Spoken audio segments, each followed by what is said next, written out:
projektom smo krenuli 2014. godine, tada se prijavilo 80 hrvatskih branitelja.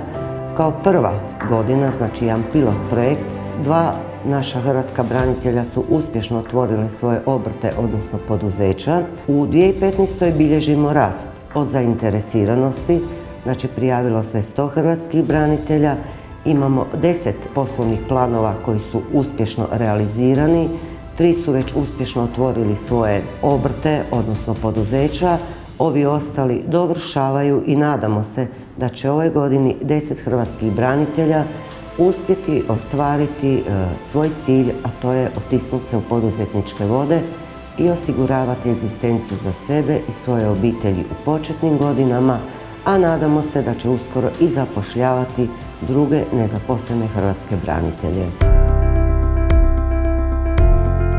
Ja sam Zlatko Brkić, vodoinstalater po zanimanju, branitelj, nezaposlena osoba koja je bila 2 godine. Sam išao na razgovore za posao, iako sam osoba koja je dosta samouvjerena i osoba koja vjeruje u svoje kvalitete i sposobnosti, kao nezaposlena na svim tim razgovorima pomalo sam došao u situaciju da sam bio poprilično poljuljanog samopouzdanja i prelomilo se na bolje mojim dolaskom u Gradski ured za branitelje.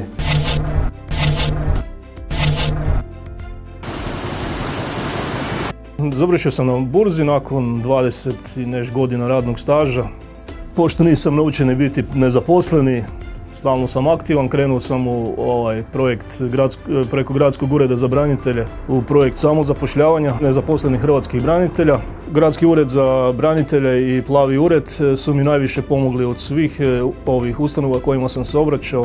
Sad neću nikog poimenice nabrajati, ali oni su puno su aktivniji i više informacija se može dobiti kod njih i susretljiviji su i stvarno ljudi tamo rade svoj posao kvalitetno. I sam prvi kontakt me uvjerio da su tu mladi ljudi koji vole i znaju svoj posao i vrlo brzo sam se uskladio s njima i dobio sve potrebite informacije, tako da sam u nekakvom vrlo kratkom roku uspio pokrenuti biznis, odnosno imam već i potporu za samozapošljavanje preko Grada Zagreba, a i jučer sam dobio rješenje o registraciji trgovačkog društva, znači tijekom idućih mjesec ili dva krećem sa poslom.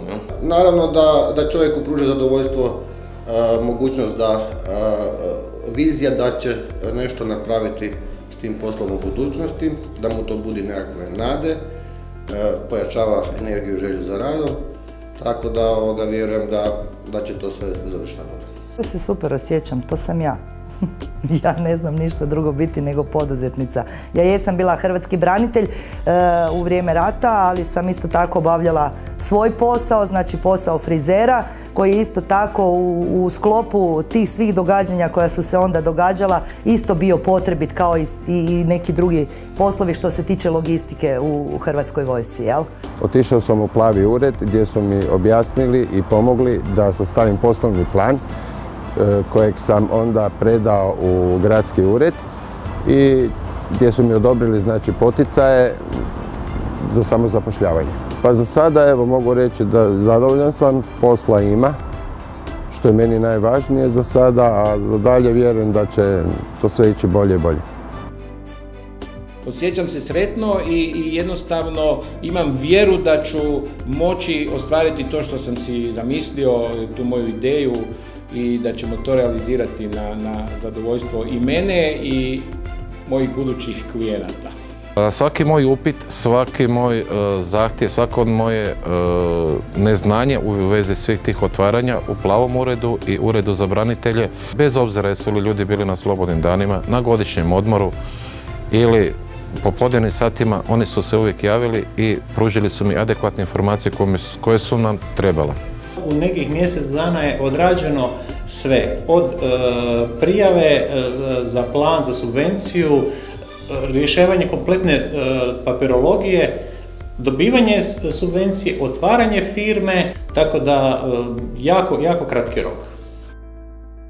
Ideja da hrvatske branitelje koji su nezaposleni motiviramo da krenu u poduzetničke vode, došla je spontano. Došla je temeljem javnih radnih aktivnosti u kojima je 3.500 nezaposlenih hrvatskih branitelja završilo određene prekvalifikacije, stručna usavršavanja i tu su stali. Neki su se uspjeli zaposliti, dio je izrazio želju da krene u poduzetničke vode. Ocjenjujući njihovu želju i ideju da im pomogne ured u realizaciji edukacije prema poduzetništvu, došli smo na ideju da u svoj strateški plan stavimo i novi program kao nadogradnju, i to program razvojem poduzetničkih vještina do vlastitog poduzeća. Program obuhvaća inforadionice gdje se hrvatski branitelji upoznaju sa cijelim ciklusom edukacija. Iza inforadionica oni koji ostanu zainteresirani kreću u Start-up akademije gdje dobivaju osnovne okvire onoga što će u edukaciji prolaziti. Zainteresirani kreću dalje na specijalističke edukacije i radionice gdje ulaze polako u suštinu poduzetništva i onoga što je potrebno naučiti kako bi se krenulo prema realizaciji ideje, prema poduzetničkom planu koji postaje podloga, poslovni plan koji postaje podloga za konkuriranje, za dobivanje određenih poticajnih sredstava ili kreditnih sredstava. Prvi partner nam je Hrvatski zavod za zapošljavanje, područna služba u Zagrebu koja nam selektira, odnosno omogućava nam da i mi provedemo inforadionice kao početni poticaj da bi dobili zainteresiranost.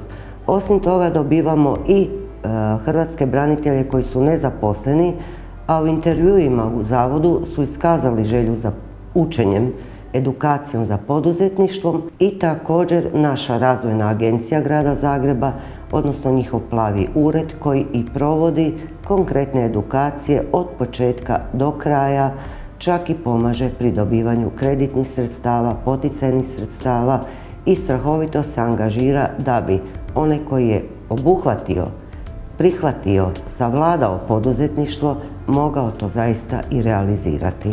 Ured za branitelje je osmislio taj program zajedno sa plavim uredom da pomogne u zapošljavanju hrvatskih branitelja, jer to je jedina, ponavljam 3 puta, jedina terapija hrvatskim braniteljima da se uposle, da rade, da budu korisni ovoj državi. U planu mi je zaposliti još jednog branitelja kad se posao razvije tako da se u konačnici pomogne i sebi i drugima.